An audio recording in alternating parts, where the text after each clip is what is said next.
Rome. 65 CE. The Emperor Nero has just lost his wife. And to mourn her, he does something almost incomprehensible.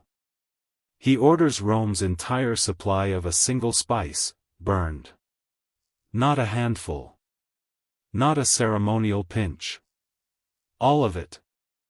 The smoke rolls through the city thick with a sweet, warm scent, the smell of a fortune disappearing into the sky. Historians estimate the amount destroyed that day may have exceeded Rome's entire annual supply. To put that in perspective, at the time, this spice was so valuable that a single pound of it cost roughly what a laborer would earn in 10 months of work. Nero didn't burn gold at his wife's funeral. He burned something people believed was worth more. That spice was cinnamon. And for nearly 4,000 years, almost no one who paid a fortune for it had any idea where it actually came from. This is the story of how that secret was kept, and what happened the moment it finally broke.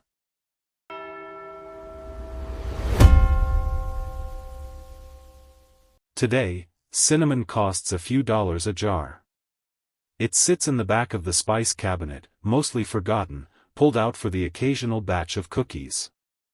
But for most of human history, this was one of the most fiercely guarded, violently contested resources on Earth. Empires rose and fell chasing it. Entire mythologies were invented to protect it. So how does something go from being worth more than gold, to an afterthought? To answer that, we have to go back to the very beginning, to a time when no one who used cinnamon had ever seen the tree it came from. Egypt, around 2000 BCE. Cinnamon arrives here already treated as something sacred. Egyptian embalmers rub it into the bodies of the dead alongside myrrh and juniper, prized for its preserving, antimicrobial properties. It's burned in temple offerings. It appears in the Ebers Papyrus, one of the oldest surviving medical texts in the world. Here's the strange part, the Egyptians almost certainly had no idea where it grew. It's not native to Egypt, or anywhere near it. Someone brought it, from thousands of miles away, and never explained the journey. Around the same time, in Mesopotamia, cinnamon shows up in the trade archives of the city of Mari, listed among prized aromatic goods.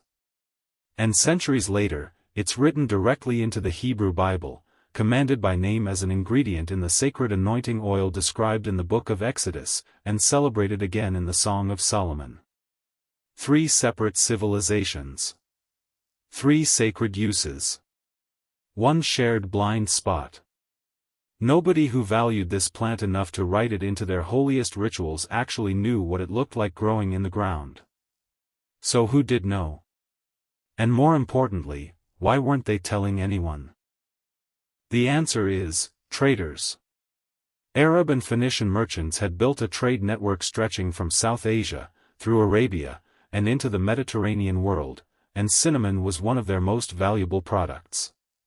They knew exactly where it came from. And they had absolutely no intention of telling their customers. Around 500 BCE, the Greek historian Herodotus records the story that was apparently being told to explain cinnamon's origin, and it's one of the strangest cover stories in ancient history. According to this account, cinnamon sticks were gathered by enormous birds, who used them to build nests high up on sheer, unreachable cliffs. To get the cinnamon, traders had no choice but to cut large slabs of meat, leave them near the nests, and wait. The birds would carry the heavy meat back up to their nests, and the extra weight would cause the nests to collapse, sending the cinnamon sticks tumbling down to be collected below. It's a fantastic story. It's also, almost certainly, a lie, engineered specifically to make the source of cinnamon sound so dangerous and inaccessible that no competitor would ever try to go find it themselves. This wasn't superstition. It was strategy. Arguably one of the oldest trade secret protection schemes in recorded history. And it worked.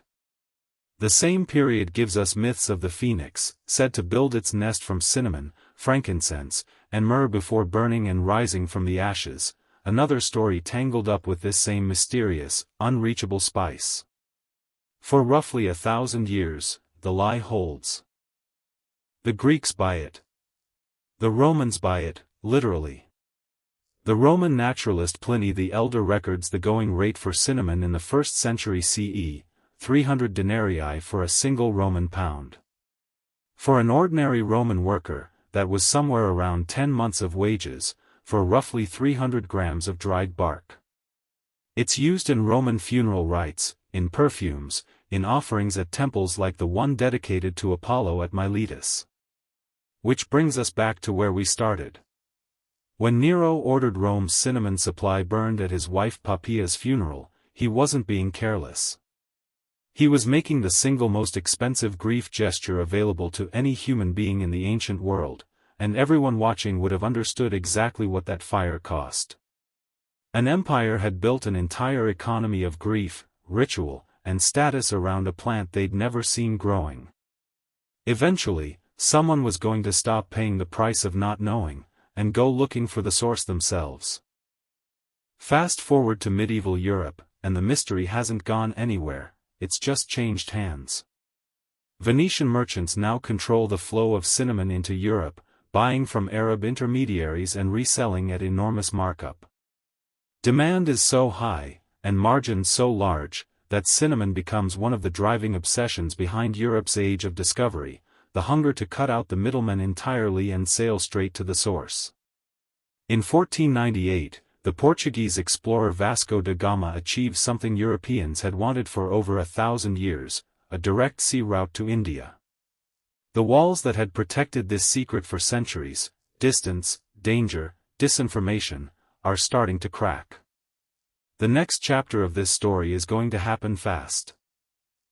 1505, Portuguese ships under the commander Lourenço de Almeida arrive on the island of Ceylon, modern-day Sri Lanka.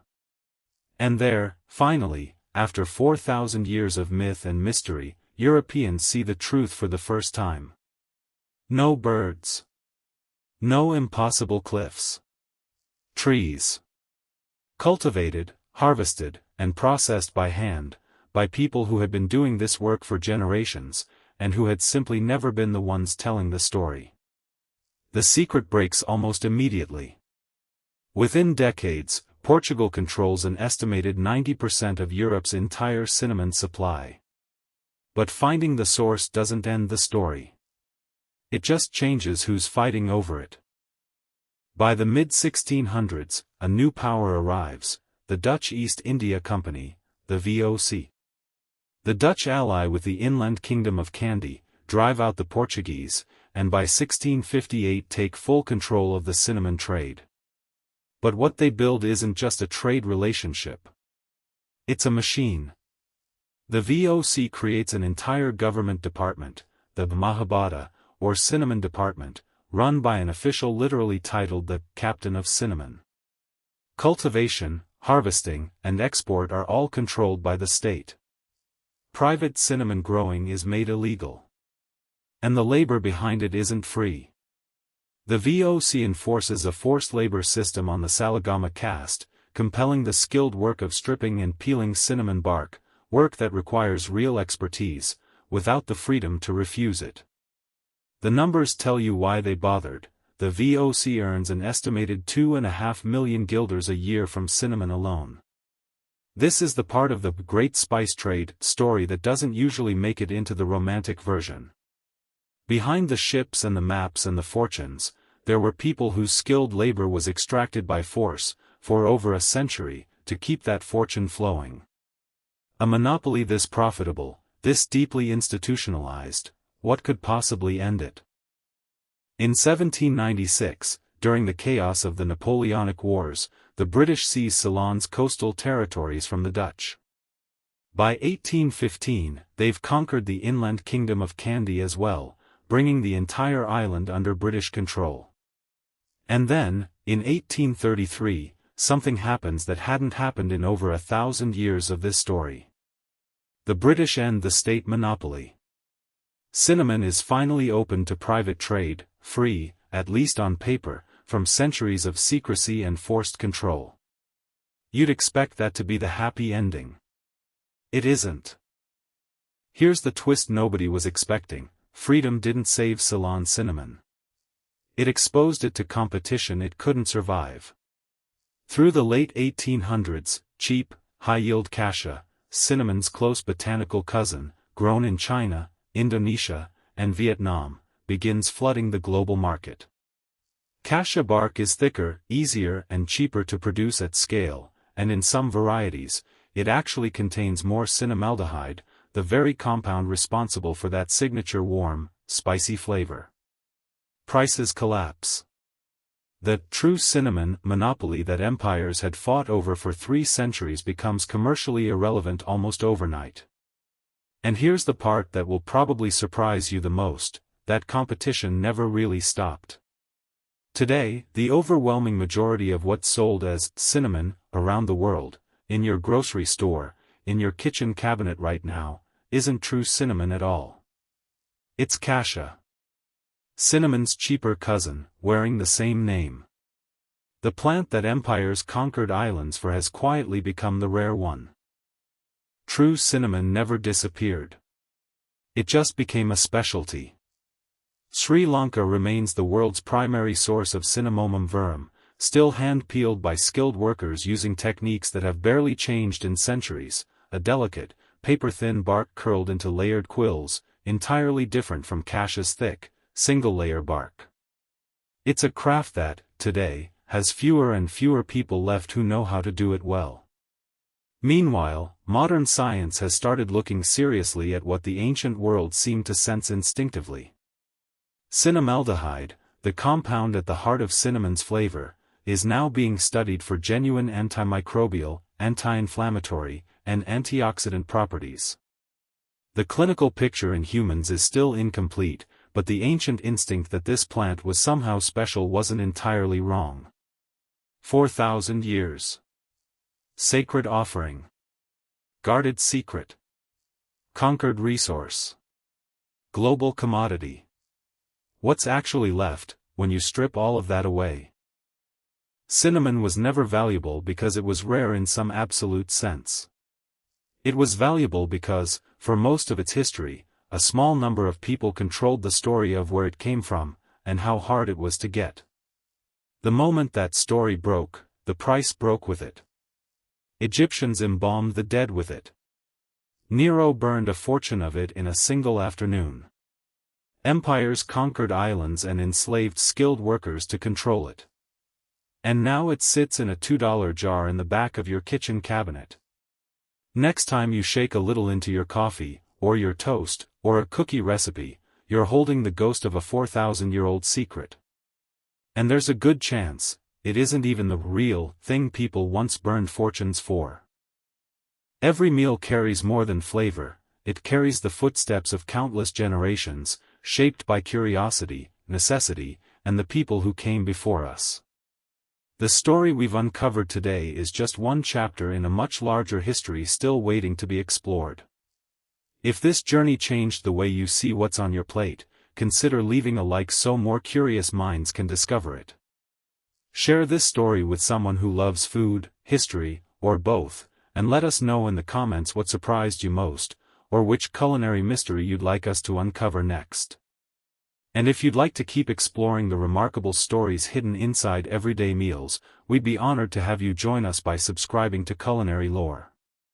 Because every ingredient has a past, every recipe has a journey, and every meal has a story.